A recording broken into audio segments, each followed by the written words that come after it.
అందరికీ నమస్కారం. నేను మీ కిరా కార్పీని.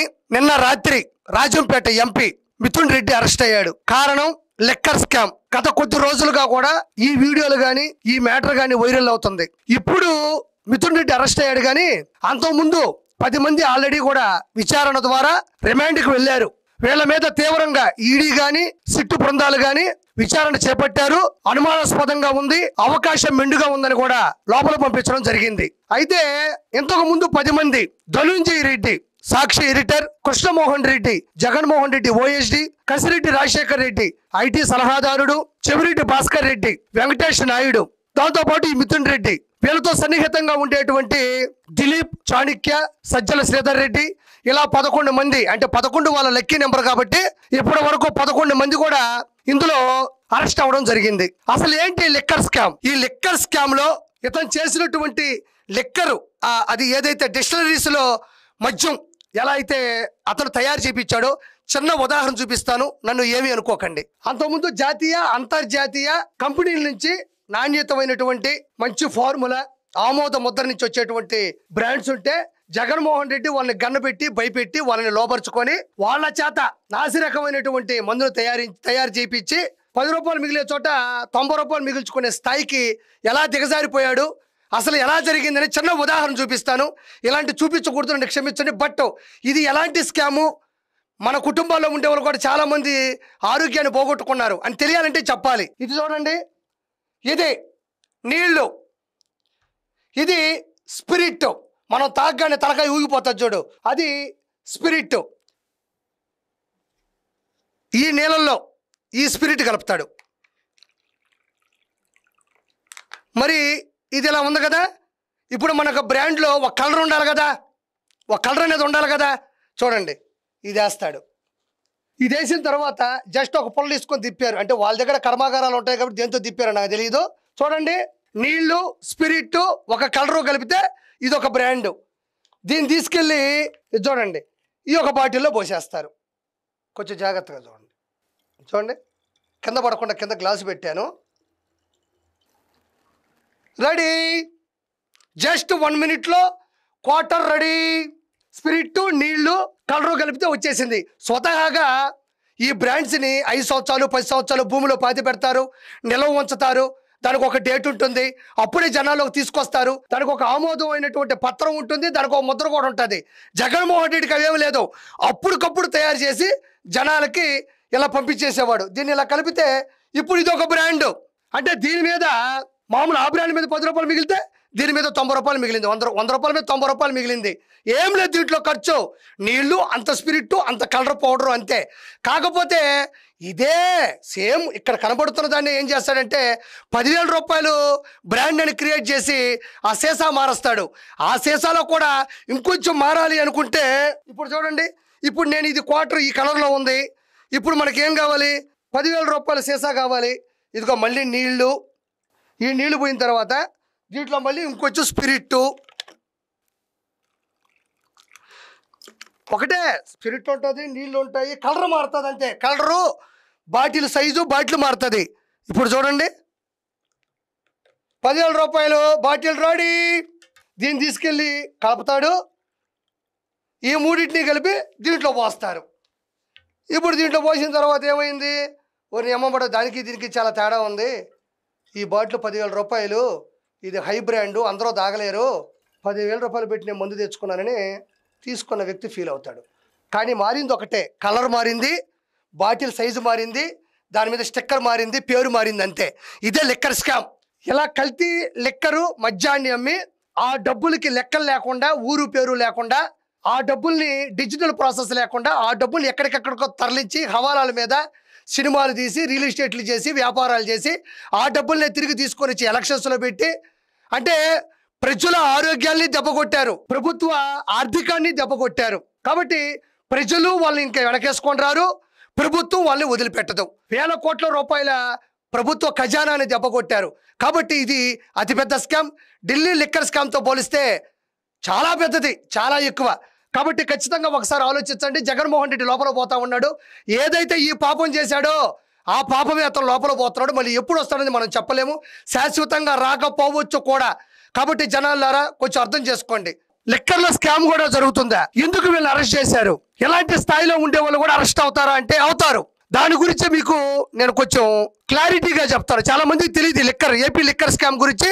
వేల కోట్ల రూపాయల లూటీ జరిగింది, దందా జరిగింది, వాళ్ళ ఆస్తుల రూపంలో మలుచుకున్నారన్న విషయం చాలా మందికి తెలియదు. కాబట్టి దాని గురించి నేను చెప్తాను, కొంచెం ఓపికగా వినండి. జగన్మోహన్ రెడ్డి 2019కు ముందు నేను గెలిచిన వెంటనే అధికారంలోకి రాగానే విడతల వారీగా మద్యపాన నిషేధం చేస్తాను, 2024 లోపు సంపూర్ణ మద్యపాన నిషేధం చేస్తానని హామీ ఇవ్వడం జరిగింది. గెలిచిన తర్వాత హామీని పక్కన పెట్టి కమిషన్ల మీద పడి మద్యం పాలసీని ఇంకొక రకంగా వ్యతిరేకిస్తూ మద్యాన్ని కల్తీ చేసి లిక్కర్ అమ్మడం జరిగింది. మద్యాన్ని పూర్తిగా కల్తీ చేస్తూ లిక్కర్ అమ్మడం కూడా జరిగింది. ఈ లిక్కర్ కల్తీ వల్ల 30,000 మంది చనిపోయారు, 35 లక్షల మందికి పైగా లివరు కిడ్నీలు చెడిపోయి ఆసుపత్రి పాలయ్యారు. ఇప్పటికీ కూడా ప్రాణంతో పోరాడుతూ ఉన్నారు వాళ్ళు. ఎలా ఈ లిక్కర్ స్కామ్ జరిగింది? గతంలో జాతీయ అంతర్జాతీయ కంపెనీలు ఉండేటివి, వాటిని డిస్టిలరీస్ అంటారు. అంటే మద్యాన్ని ఉత్పత్తి చేసేటువంటి కేంద్రం, కర్మాగారాలు, పరిశ్రమల్ని డిస్టిలరీస్ అంటారు. వాటిలో చాలా నాణ్యత ఉంటుంది, ఒక ఫార్ములా ఉంటుంది, ఒక థియరీ ఉంటుంది. ప్రజల ప్రాణాలతో చెనగాటం ఆడే విధంగా ఏ మూలకాలు, ఏ మూలికలు, ఏ వ్యర్థ పదార్థాలు కూడా కలపరు. ఒక నాణ్యత ఉంటుంది.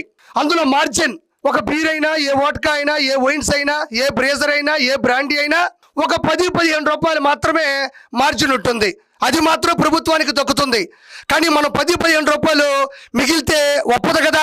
మనం ఏదైనా చేసి 90 రూపాయలు మిగిల్చుకోవాలి. కాబట్టి ఆ డిస్టిలరీస్ ఏదైతే కంపెనీలు ఉన్నాయో వాటన్నిటినీ కూడా గన్ను పెట్టి బెదిరించి చంపిపోయి వాళ్ళని కిడ్నాపులు చేసే పరిస్థితికి తీసుకెళ్లి ఆ కంపెనీలన్నింటినీ కూడా ఓన్ చేసుకొని స్వతహాగా వీళ్ళ మనుషుల చేత నాసిరకమైన ఫార్ములా కావచ్చు, థియరీ కావచ్చు, వాటిని ప్రవేశపెట్టి ఏదైతే 100 రూపాయలు ఉంటుందో 10 రూపాయలు మాత్రమే మార్జిన్ ఉండే సందర్భాల నుంచి 90 రూపాయలు మార్జిన్ వచ్చే విధంగా వాళ్ళు కల్తీ చేసి వాటిని జనాల్లోకి పంపించడం జరిగింది.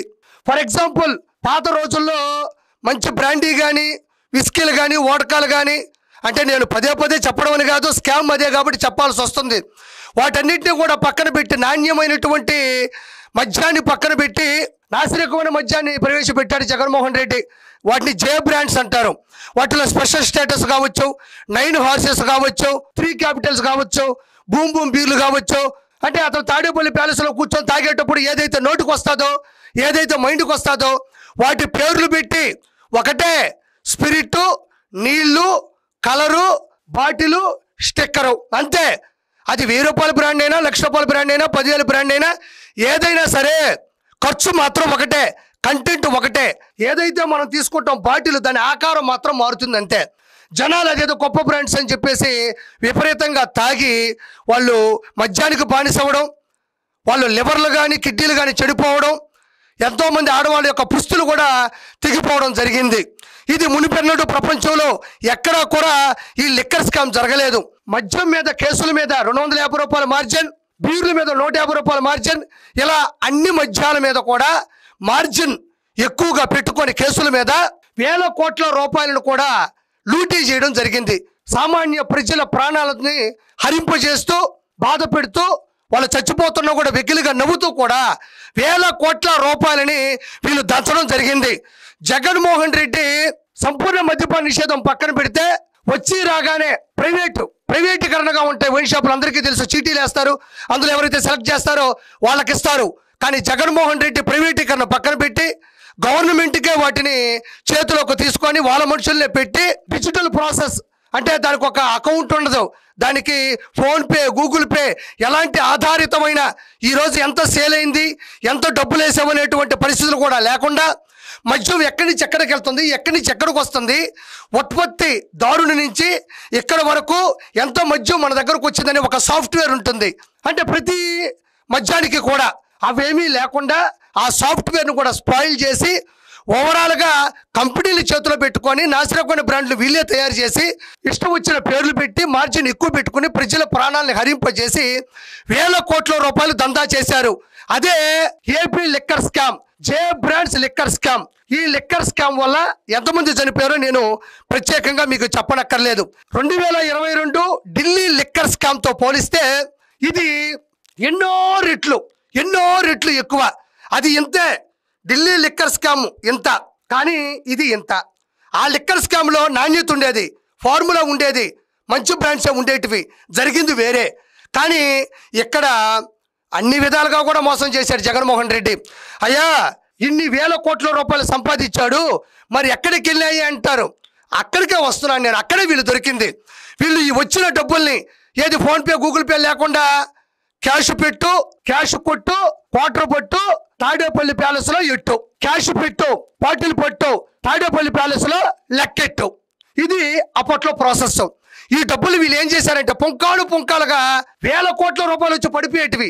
వీటన్నిటినీ కూడా మన ఏదో టెప్పర్లోనో లేకపోతే వాహనాలు ఉంటాయి కదా కనబడకుండా తాళం వేసుకొని వచ్చేటివి, వాటన్నిటిలో కూడా పెట్టి వాటి డబ్బులు ఏం చేశారంటే, ఇంతకుముందు చెప్పాను కదా 11 మంది, వీళ్ళందరి ఆచరణలో వీళ్ళందరి ఆదరణలో ఈ డబ్బుల్ని కూడా బంగారం కొనుగోలు చేశారు, రియల్ ఎస్టేట్ వ్యాపారం చేశారు, ప్రొడక్షన్ పెట్టి సినిమాలు తీశారు, ప్రముఖ వ్యాపార వాణిజ్య రంగాలకు సంబంధించిన సంస్థల్లో పెట్టుబడులు పెట్టారు, షేర్ మార్కెట్లో పెట్టారు, పెద్ద పెద్ద హాస్పిటల్స్లో పెట్టుబడి పెట్టారు. అదే కాకుండా హైదరాబాదులో సొంతంగా స్థలాలు కొనుక్కున్నారు, బెంగళూరులో స్థిరాస్తులు ఉన్నాయి. ఇవన్నీ పక్కన పెడితే హవాలా గ్యాంగ్ ద్వారా దుబాయ్కి వేల కోట్లు తరలించారు. ఈ రాజకేశ్ రెడ్డి ఐటీ సలహాదారుడు గతంలో ఎవడైతే ఉన్నాడో అతను అనుచరుడు కిరణ్ కుమార్ రెడ్డి అనే వ్యక్తి ద్వారా అతను దుబాయ్లో ఉంటాడు. ఇతను వీసా తీసుకుని 29 సార్లు దుబాయ్కి వెళ్ళడం జరిగింది, కేవలం ఈ హవాలా ద్వారా వచ్చిన డబ్బుల్ని ఎక్కడ పెట్టుబడి పెట్టాలి అన్న విషయం మీద. అదేవిధంగా చెవిరెడ్డి భాస్కర్ రెడ్డి ప్రముఖ అనుచరుడు ఎవరైతే ఉన్నారో వెంకటేష్ నాయుడు, అతను బ్రోకరిజం ద్వారా హైదరాబాద్లో డబ్బులు వేల కోట్లు తరలించి ఇక్కడ పెట్టుబడి పెట్టడం జరిగింది. ఇదే కాకుండా ఆఫ్రికా దేశాలు, ప్రాముఖ్యంగా చెప్పాలంటే జాంబియా, టాంజానియా లాంటి దేశాల్లో కూడా మైనింగ్ చేయడం జరిగింది. షెల్ కంపెనీల ద్వారా డబ్బుల్ని తరలించి డబ్బుల్ని వైట్ మనీగా మార్చి మళ్ళీ చలామణి చేయడం జరిగింది. ఇవన్నీ పక్కన పెడితే రాజకీయాల్లో ఎలక్షన్స్ 6 నెలల ముందే ఈ అమౌంట్ అన్నింటినీ కూడా తరలించి రాజకీయాల్లో వినియోగించడం జరిగింది. దీనికి పాత్రధారి సూత్రధారి చెవిరెడ్డి భాస్కర్ రెడ్డి అయితే కళ్ళు సైకిల్లో చేపించింది ఎవరైనా ఉన్నా అంటే అది మిథున్ రెడ్డి. వీళ్ళందరూ కూడా జగన్మోహన్ రెడ్డికి తెలుసు, జగన్మోహన్ రెడ్డికి వీళ్ళందరూ తెలుసు, వీళ్ళందరి కళ్ళు సైకిల్లోనే ఇదంతా కూడా జరిగింది. అదేవిధంగా ఈ స్కామ్ అనేది చిన్న చితక విషయం కాదు. ఈ రోజు అంటే వాళ్ళు అనుకున్నారు రానున్న 30 సంవత్సరాల్లో మన ప్రభుత్వం ఉంటుంది కాబట్టి ఎవరు మన మీద విచారణ చేపట్టరు, మన మీద ఎలాంటి ఆరోపణలు జరగవు, కాబట్టి నిరూపణలు ఉన్నప్పటికీ కూడా మనం గెలిచేది మనమే కదా అని చెప్పేసి వాటిని చాలా నిర్లక్ష్యంగా వదిలించడం జరిగింది. ఊహించిన పరిణామాలు.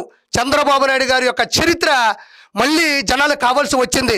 వచ్చి రాగానే స్పెషల్ ఇన్వెస్టిగేషన్ టీం ఏదైతే ఉందో సిట్ బృందం కావచ్చు, ఈడీ కావచ్చు, 2 రంగంలోకి దిగడం, వీళ్ళందరినీ కూడా లోతుగా విచారించడం, సీక్రెట్గా ఆపరేషన్ చేయడం వల్ల వీళ్ళందరూ కూడా ఒకరికొకరు పొంతం లేని సమాధానాలు చెప్పడం, మాట్లాడుతూ ఉంటే తడబడడం, భయపడడం, వాళ్ళకి వెనతో పెట్టిన విద్య వీళ్ళందరినీ పట్టడం కూడా.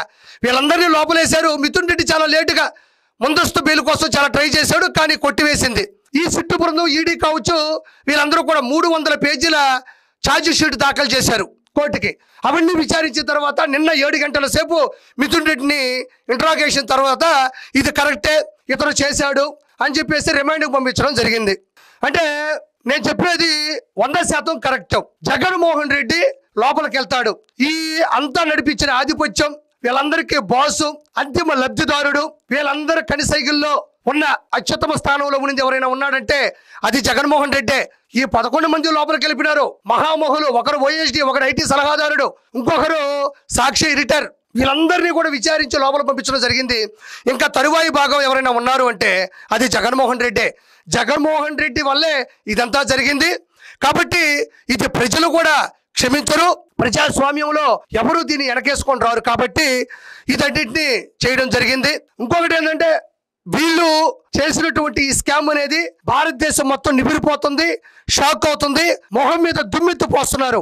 ఇలాంటి స్కామ్ చేస్తారా, మనుషుల యొక్క ప్రాణాలతో చెలగాటం ఆడతారా, ఇది కరెక్ట్ కాదు కదా అని ఇంతకు ముందు ఆయనకు ఓట్లేసినటువంటి వాళ్ళ అభిమానులు కూడా ఈ రోజు చర్చించుకోవడం మొదలెట్టారు. రానున్న రోజుల్లో చంద్రబాబు నాయుడు గారు కూటమి ఓటేసి గెలిపిద్దాం, మన కుటుంబంలో చనిపోయింది కేవలం పుస్తులు దిగిపోయింది, ఆస్తులు అమ్ముకున్నది కేవలం జగన్మోహన్ రెడ్డి వల్ల. సొంత చెల్లిని కన్న తల్లిని బయటపడేసినోడు, బాబాయిని పైకి పంపించిన వ్యక్తికి ప్రజల మీద ప్రేమ ఉంటుందా, ప్రజల ఆడవాళ్ళ యొక్క భర్తల మీద ప్రేమ ఉంటుందా? ఉండదు. కాబట్టి 100% ఈ స్కామ్ లో జగన్మోహన్ రెడ్డి లోపలికి పోబోతూ ఉన్నాడు. దీన్ని ఎవరు క్షమించట్లేదు, అలానే ఎవరు దీన్ని హర్షించట్లేదు. కాబట్టి చివరిగా మీకు